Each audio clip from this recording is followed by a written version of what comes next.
bersyukur kepada Allah nikmat yang tiada pernah berhenti diberikan pada kita.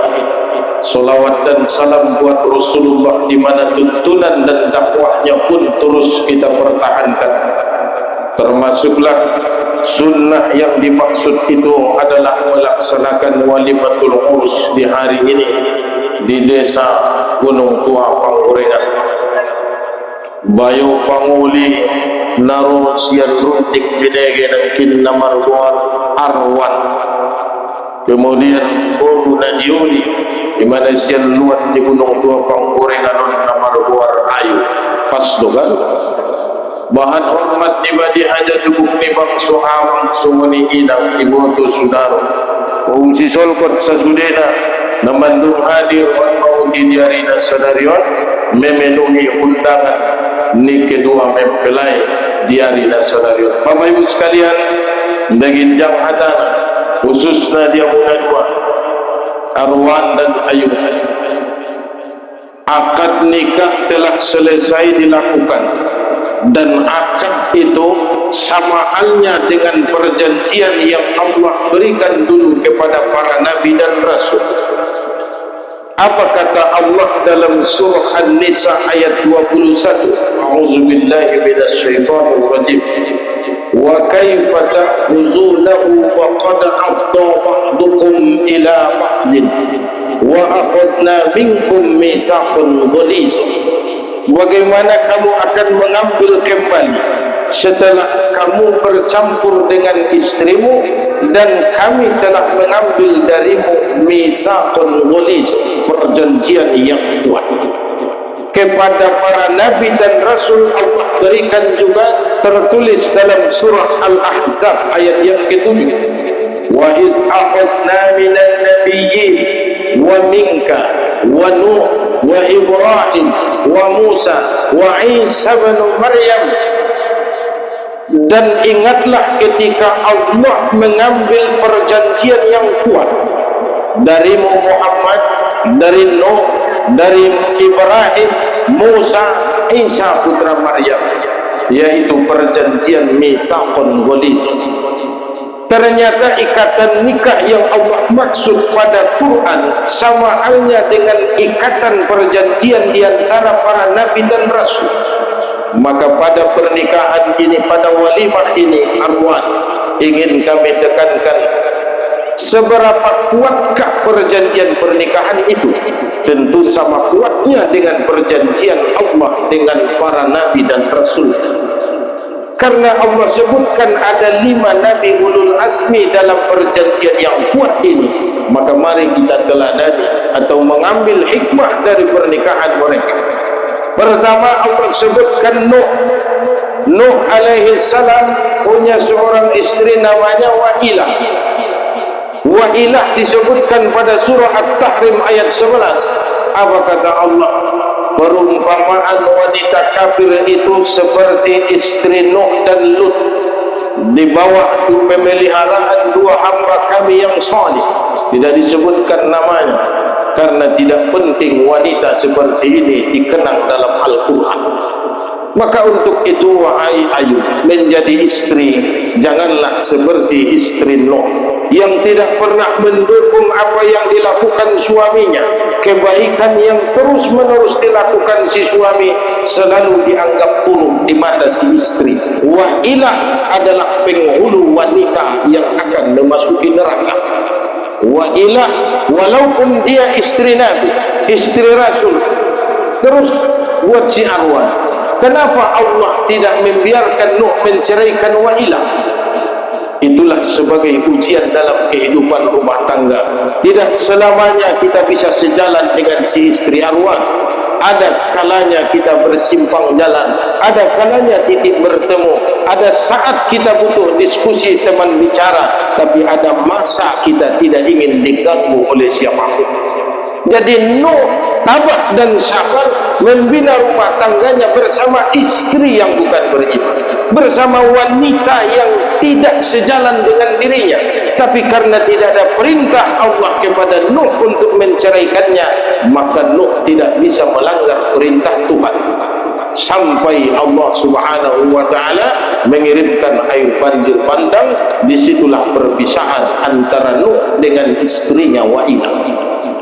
Itu simpul pertama, ketahanan diri dalam menghadapi permasalahan, cobaan, ujian dalam rumah tangga. Harus tahan. Suami dan istri harus bisa bertahan. Kami pun yang sudah lama menikah sama, tidak terlepas dari masalah dan problem, tapi hubungan kami tetap dipertahankan, tidak kandas di tengah jalan. Itu pesan ikatan simpul misafur golizo yang pertama.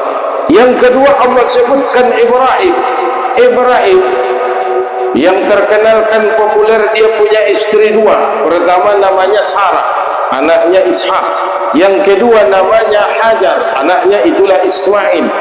Tapi dalam literatur sejarah, dalam tarikh disebutkan ada istri Ibrahim yang ketiga, namanya Hajun binti Amin.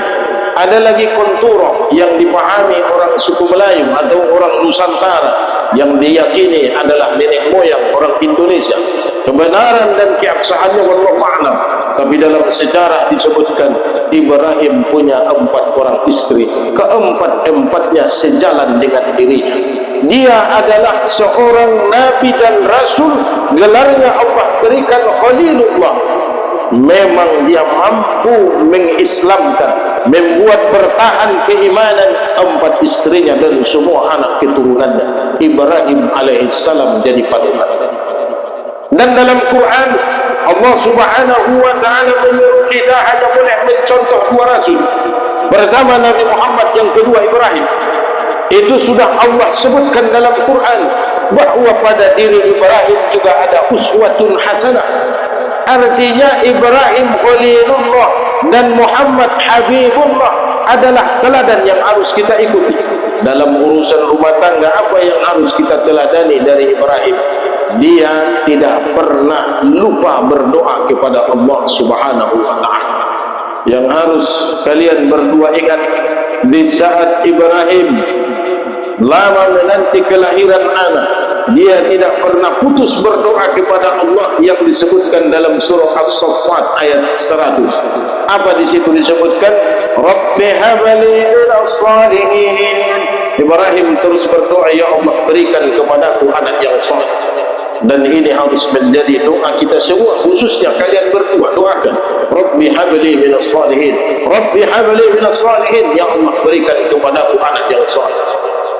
Setelah usia Ibrahim 85 tahun, disitulah dia baru mendapatkan seorang anak lewat istri keduanya, yaitu Hajar tadi. Lahirlah Ismail. Maka doa itu pun seketika berubah menjadi doa yang disebutkan juga dalam Al-Quran. Apa kata Allah dalam Al-Quran? Ibrahim berdoa, Rabbana hablana min azwajina wa zurriyatina qurrata a'yunin waj'alna lil muttaqina imama. Ibrahim berdoa kepada Allah agar istri dan anaknya menjadi imamnya orang yang bertakwa. Kalau tadi sebelum ada anak, Rabbi habli minas sholihin, kan? Setelah ada anak, Rabbana hablana min azwajina wa zurriyatina qurrata a'yunin waj'alna lil muttaqina imama. Dan Ibrahim tidak hanya berdoa kepada Allah, dia juga mendidik anak-anaknya, memeriksa, bahkan mengintervensi, bahkan ikut campur dalam urusan rumah tangganya. Ibrahim kan tinggal, dia lahir di Irak, istrinya Sarah tinggal di Palestina, di bumi Syam. Sementara Hajar tinggal di gurun pasir tak berpenghuni bersama Ismail anaknya. Ibrahim lalu lalang dari Irak lalu ke Palestina, Palestina lalu ke Makkah. Suatu saat Ismail sudah menikah. Dalam tafsir Ibnu Katsir disebutkan, datanglah Ibrahim berkunjung ke rumah anaknya yang sudah beberapa saat menikah. Kebetulan Ismail tak ada di rumah, hanya si istri yang ada di rumah. Ibrahim datang.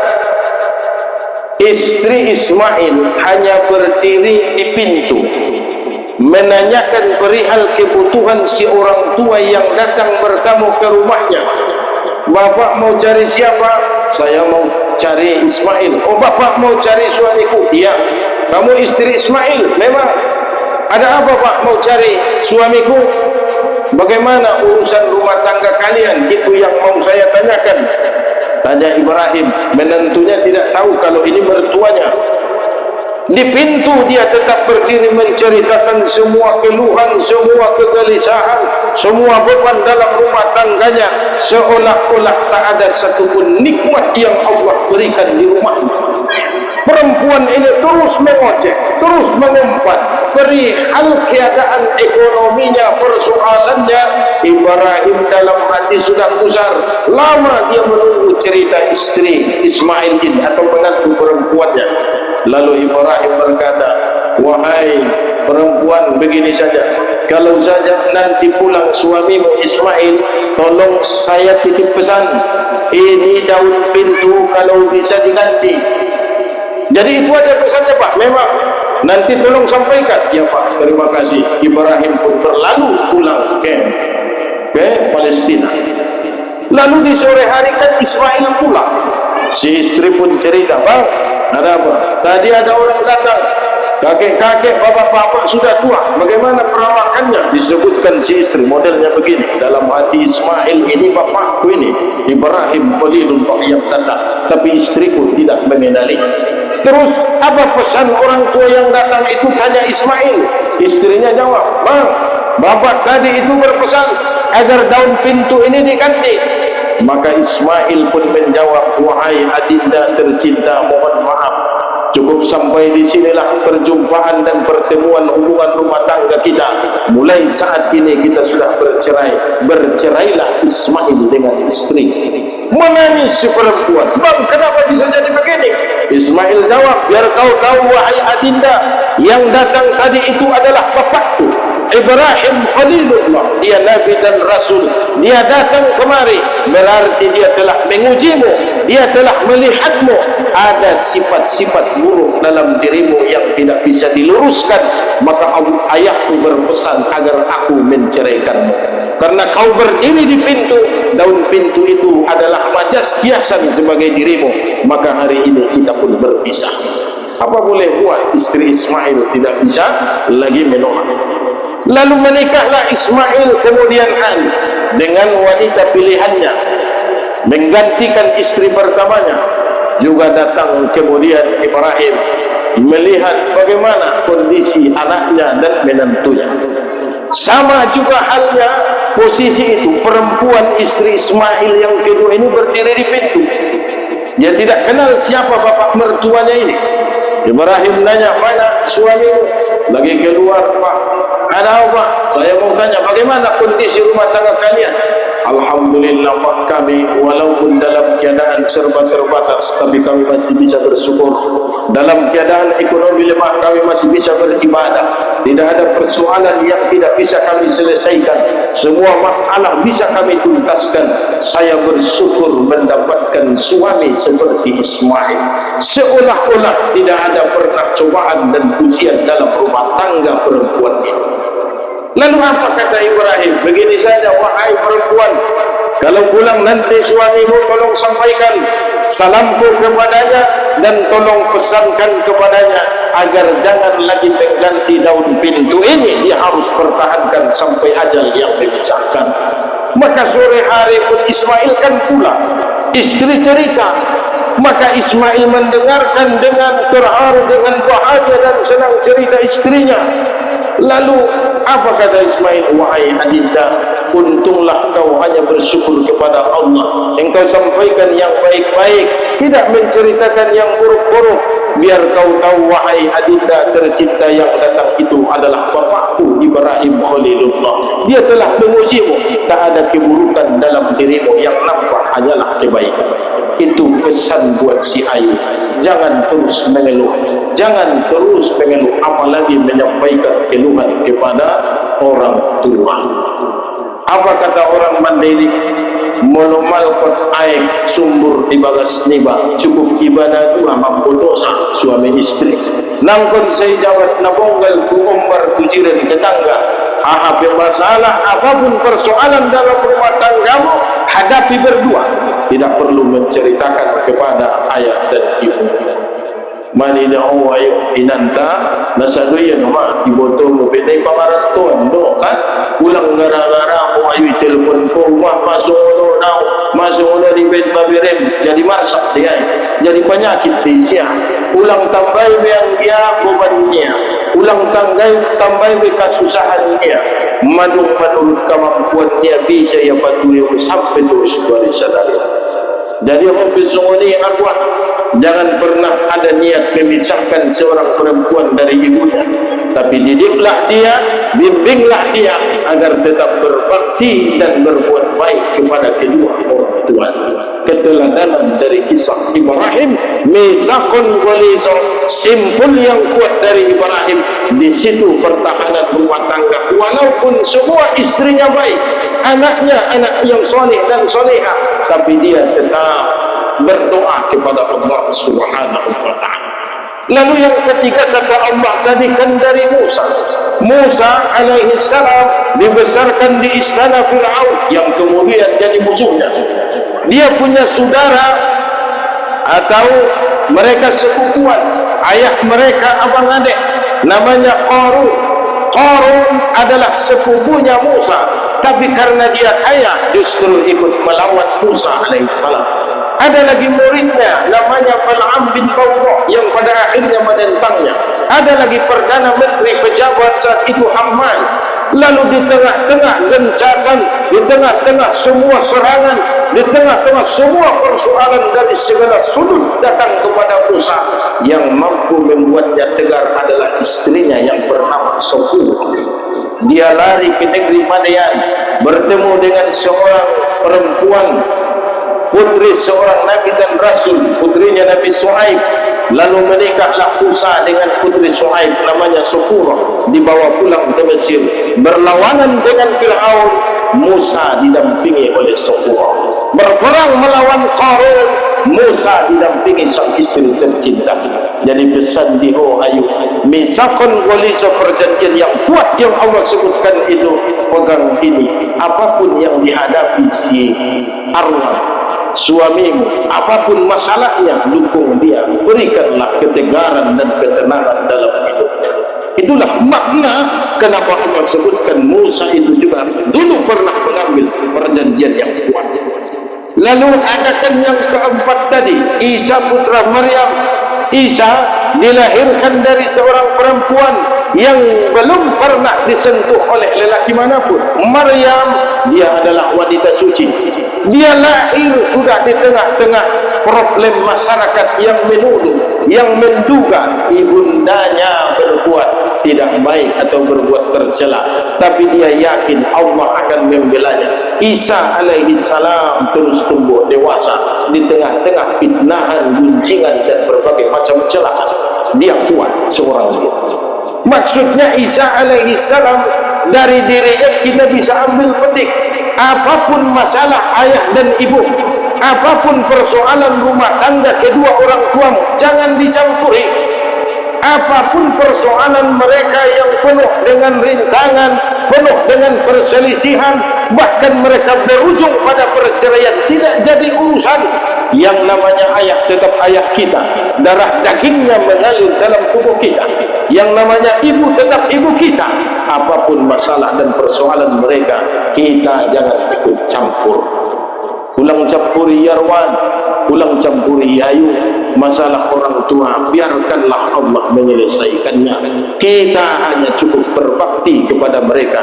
Isa alaihi salam, apapun kelemahan keterbatasan ibundanya yaitu Maryam, dia tetap taat dan berbakti kepada ibu. Yang kemudian hari nanti menjelang hari kiamat, Isa turun ke bumi.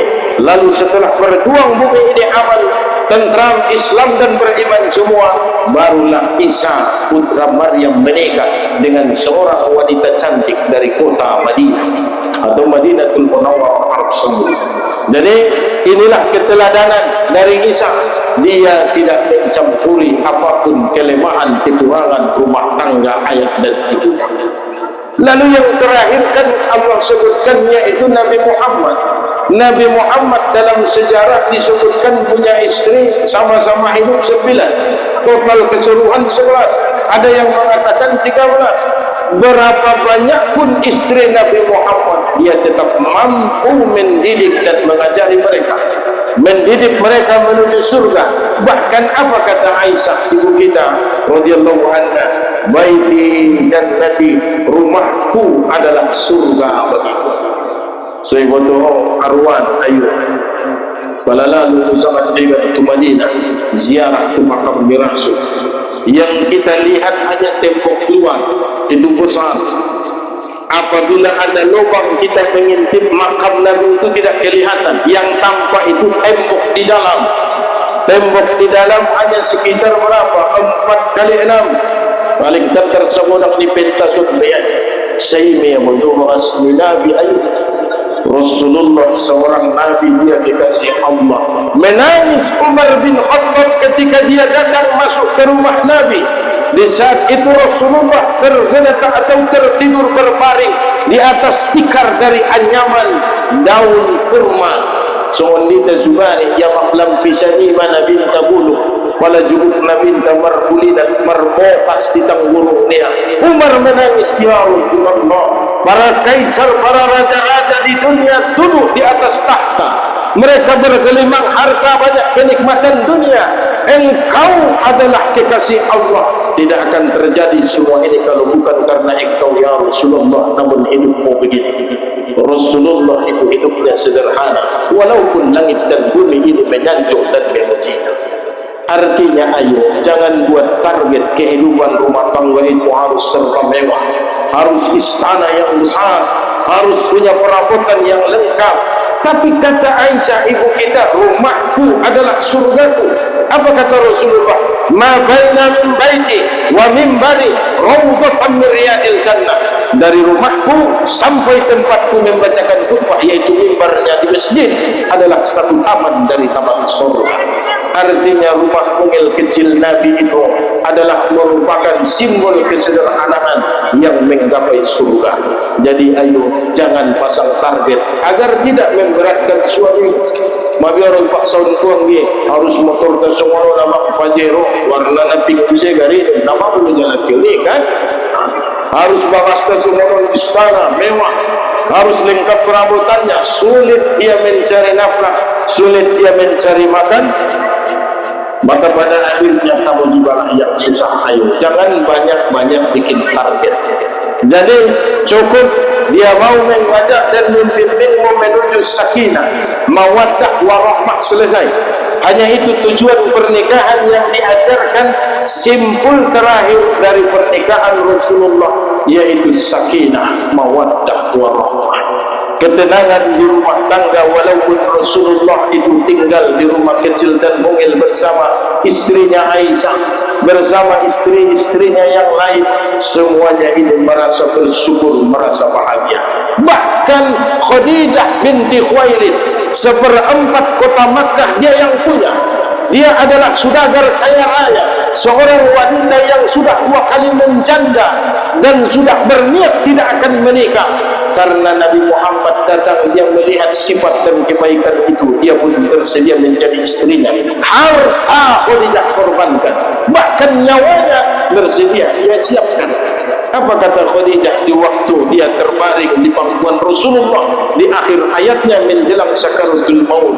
Rasulullah bersabda, wahai istriku Khadijah, apakah engkau menyesal menikah bersuamikan aku? Dulu engkau adalah wanita bangsawan kaya raya, namun semua itu habis, bahkan kain kafanmu tak bisa kubelikan. Khadijah meninggal dunia, tak ada sehelai kain kafan yang bisa dijadikan pembalut tubuhnya. Saking miskinnya Khadijah dan Rasulullah. Lalu apa kata Khadijah? Wahai abang anda, ya Rasulullah, seandainya dakwahmu belum selesai, seandainya urusan risalah Allah ini belum kau tuntaskan, ada tanah daerah yang perlu kau seberangi, tak ada jembatan, tak ada kayu yang bisa kau jadikan jembatan, maka silahkan gali kuburku. Tulang belulangku akan menyeberangkanmu, susun rapilah jadikan itu jembatan. Aku ridho ya Rasulullah. Itu Khadijah. Jangankan harta, jangankan kekayaan, bahkan tulang belulangnya yang sudah bercampur dengan tanah, ia ikhlas dijadikan jembatan Rasulullah untuk menyeberangi sungai atau untuk sampai ke tempat yang dituju. Jadi ini simbol bahwa perjuangan mendukung suamimu jangan tangguh-tangguh. Dia adalah imammu, dia adalah surga bagimu. Kalau sebelumnya di bawah pemeliharaan kedua orang tua, kalau sekarang sudah di bawah bimbingan si Allah, maka sakinah itu Allah akan berikan kalau suami siap membimbing istrinya, dan istri akan patuh pada suami. Sakinah itu didapat. Lalu yang kedua, mawaddah. Simbol yang diajarkan Rasulullah adalah ketika selesai akad nikah atau setelah selesai resepsi ini arwah, lalu naron potang-potang sangat naron kurngin paling tidak selepas solat isya, laksanakan solat sunat 2 rakaat. Arwan imamna, ayu makmum naik belakang di syarwat tu sebulan ini suami solat sunat 2 rakaat. Usolli sunat al-khutbah adai lillahi ta'ala. Sengaja aku solat sunat khutbah 2 rakaat lillahi ta'ala. Setelah selesai solat sunat, lalu pimpin doakan arwan sampai istrimu ahadu pangiduannya jawal pernikahan. Karena di Biksun memang lapor menguatkan juga kepala desa juga rumah masa kepada Allah tidak kita laporkan arwan bahwa anda telah menikah di hadapan Allah. Sampaikanlah apa yang menjadi tujuanmu makanya menikah. Itulah tujuan kenapa Allah buatkan mawaddah pada surah Ar-Rum ayat 21, agar kita mendekat kepada Allah, menyatakan bahwa telah menikah, membawa istri di hadapan Allah setelah sholat. Doakan. Bintu ayu amin pun doa suami. Setelah itu salaman. Salam narun kurgin ayu tangan di mayun, tangan di suami. Karena Rasulullah katakan semua dosa akan dihapuskan yang diakibatkan 2 tangan. Seorang wanita yang mencium tangan suaminya penuh dengan rasa cinta dan kasih sayang, semua dosa yang diakibatkan 2 tangan Allah ampuni. Jadi salam dan cium dengan penuh dengan kasih sayang. Setelah itu baru tugas buat narun istri si ayu leng juga dia maksud supaya hidup main 2 tangan mungkin yang ubud-ubud naik. Ahmad wahna ulun Nabi syahwat makamanton ulang lupa. Ya Allah, berikan kepadaku kebaikan wanita ini dan semua yang baik-baik dalam tubuhnya. Jauhkan dariku ya Allah keburukan wanita ini dan semua yang buruk-buruk dalam tubuhnya. Doakan, ingatkan ayu, karena yang bisa mendoakan itu adalah suami, yang lain tidak bisa. Ada kebiasaan, ada tabiat tidak baik agar Allah hilangkan. Ya Allah, berikan kepada kebaikan wanita ini dan semua yang baik-baik dalam tubuhnya. Jauhkan dari keburukan wanita ini dan semua yang buruk-buruk dalam tubuhnya. Semoga Allah Subhanahu wa ta'ala menuntun kalian menuju hidayahnya. Rumah tangga ini tidak terbebani dengan masa silam, masa lalu, atau trauma pemikiran-pemikiran rumah tangga orang lain. Jadilah rumah tangga mulai dari lembaran mawaddah akan Allah berikan.